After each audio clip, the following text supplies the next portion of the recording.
Hello everyone, this is Zooc and today I'm bringing you a new logo design video. This was quite a fun project and very special.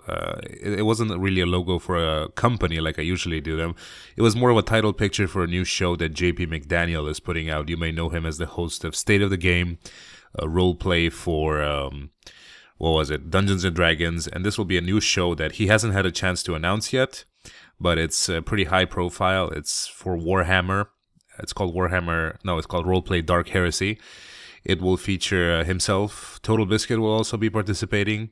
And quite a big name for the people who follow the universe is Stephen Lumpkin, who is a lead level designer for Warhammer 40K Eternal Crusade. He's going to be participating in the show as well. It's going to be kind of a series, as he usually has them on his channel.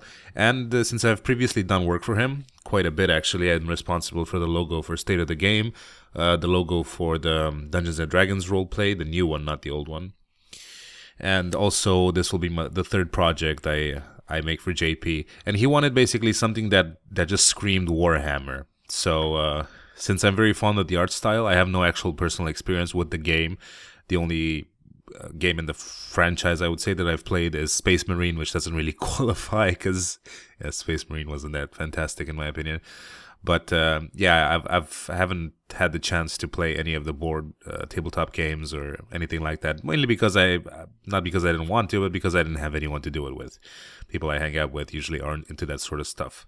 But it's definitely an interesting universe with some amazing freaking art. Like the art books they're just eye candy for me. So I recommend everyone that's interested in something like that, just look up some Warhammer art books.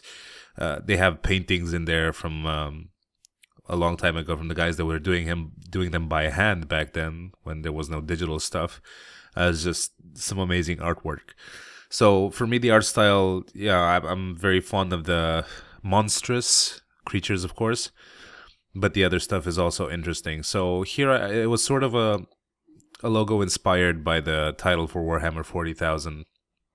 And as you know, it's like a wing, an eagle with two heads, which I'm sure is the symbol for something, and I'm sure someone will mention it in the comments. I personally don't know, but I like the look of it. So I sort of went with a wing theme, and also included a chaos symbol, because everyone loves that, as far as I know. Chaos symbol is one of the more recognizable ones from Warhammer, even for people that aren't familiar with the game, such as myself. Like, I see the chaos symbol, I know where it comes from. So, yeah, of course, just included a bunch of stuff. Now, the thing with stuff such as this, it's fun because it allows me to make more complex projects than I usually do. For when I work for companies, the logos need to be as clean, as simple, as sleek as possible. But when I do something like this, I can basically go crazy with effects and pre-made stuff and all that. And sure, there are some people out there that are going to say, oh, you use pre-made effects, what a faggot.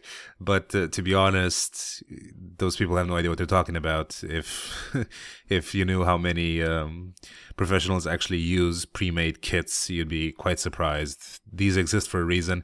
Like, I paid for them, I didn't just rip them off somewhere. They're bought and paid for, so I try to use them as often as possible, simply because it's a good way to get my money back from them. Anyone can reach, can fuss around with the effects and reach something pre-made, or the quality of something pre-made. But when you have these ready-made and all you do is play around with them, like, I never really use pre-made effects as they are. I mostly just modify them and play around with them to get what I want, or to get where I want. It's just a good base to start with. It saves you a lot of time. That's basically what it is. It's not making up for lack of creativity, but more like just not wasting time. There's no reason to do it. So people that blame or condemn others for using pre-made effects are pretty clueless, and they have no idea what they're talking about. So as you can see, the text is very much inspired by the Warhammer. I'm not sure which one of them it is, but I'm sure that fans of the game will know. So, for me, this was pretty clear cut. Like, this whole thing took about an hour and a half. I had a pretty good idea where I was going with it from the get-go, so I didn't really waste much time at all. As soon as I showed it to JP, he loved it. He said he didn't have anything to change about it. Everyone I showed it to actually loved it. So I think it was a pretty successful project, and I'm very happy with it, and so is he. So that's all that matters. So yeah, if you're interested, please check out the show. A lot of high-profile people will be participating, and this has been the logo for Roleplay Dark Heresy. Please rate that shit if you enjoyed it, and I will see you for my next videos. Have a good week. Bye-bye.